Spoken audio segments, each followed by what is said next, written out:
BLA के operation हिरोफ 2 में अब तक करीब 400 पाकिस्तानी सुरक्षाकर्मी मारे जा चुके हैं।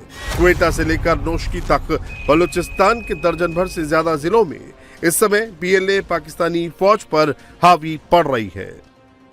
बलूचिस्तान हुकूमत ने दो टोक अल्फाज में और वाज़े तौर पर यह कह दिया है कि बीएलए के हमलों के बाद उन्हें शायद अब किसी पर भरोसा नहीं रहा। इसलिए गुज़िश्ता रोज जो बलूचिस्तान के तर्जुमान हैं उन्होंने कहा कि अब वो इंटेलिजेंस को मजीद मुनज़्ज़म करेंगे। इसका मतलब यह है कि इससे पहले बलूचिस्तान में जो इंटेलिजेंस सिस्टम मौजूद था वो महज बलोचों की टारगेट किलिंग के लिए था, उससे आगे इनका कोई ताल्लुक नहीं था। लेकिन अब उसको किया जाएगा और क्वेटा के रेड जोन की हिफाजत के लिए कंक्रीट की दीवार भी तामीर की जाएगी और हुकूमत का मादनियात और सरहदी सिक्योरिटी के लिए खसूसी फोर्स कायम करने का फैसला हुआ है।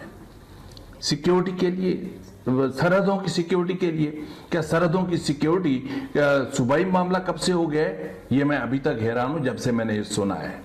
और मादनियात का तहफ़्फ़ुज़ की बात जहां तक की जा रही है तो उसके हवाले से तो ऑलरेडी इतने टास्क फोर्सेस कायम हैं, इतने ग्रुप कायम हैं, जिस तरह सीपेक के प्रोटेक्शन के लिए इतने सारे मौजूद हैं चीजें, उसी तरीके से मादनियात के तहफ़्फ़ुज़ के लिए भी रियासत ने सबसे पहले यही काम तो किया था।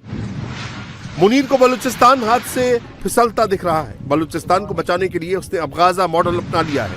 लोगों के घरों को बारूद से उड़ाया जा रहा है।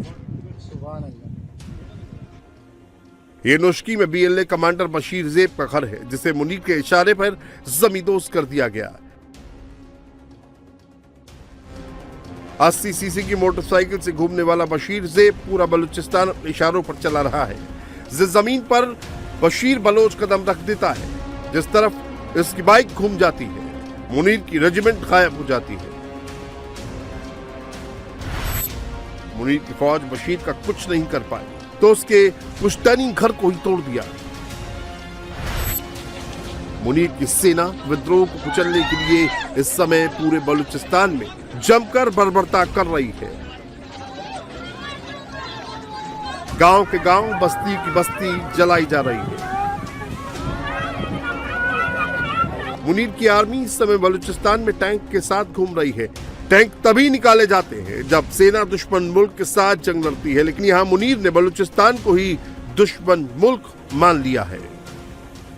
अगर आप if you are in a state of war with India and you are in a state of war with Afghanistan and you are in a state of war with Balochistan और उसके लिए आप सिर्फ मिलिट्री सॉल्यूशंस ढूंढ रहे हैं, तो हमें समझ आ रही है ना कि मिलिट्री सॉल्यूशंस हल नहीं हो रहे ना मसले।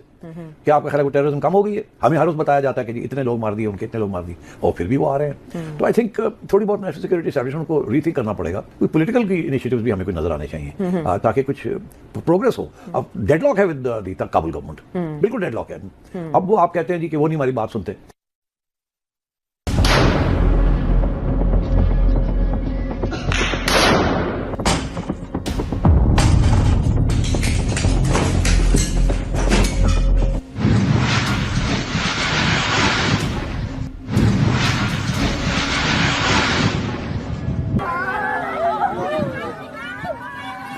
बलूचिस्तान के लोग अपने सर पर कफन बांध चुके हैं। बलोच विद्रोही मुनीर के फौजियों को गाजर मूली की तरह काट रहे हैं। बलूचिस्तान जाने से पाकिस्तानी आर्मी डर रही है।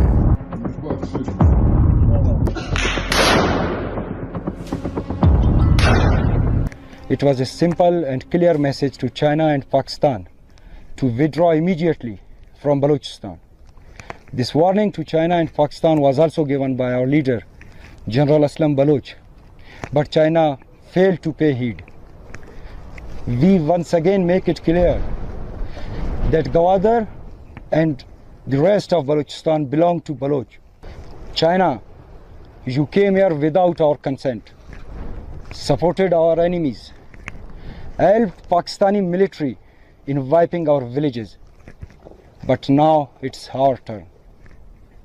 Baloch Liberation Army guarantees you that CPAC will fail miserably on Baloch land.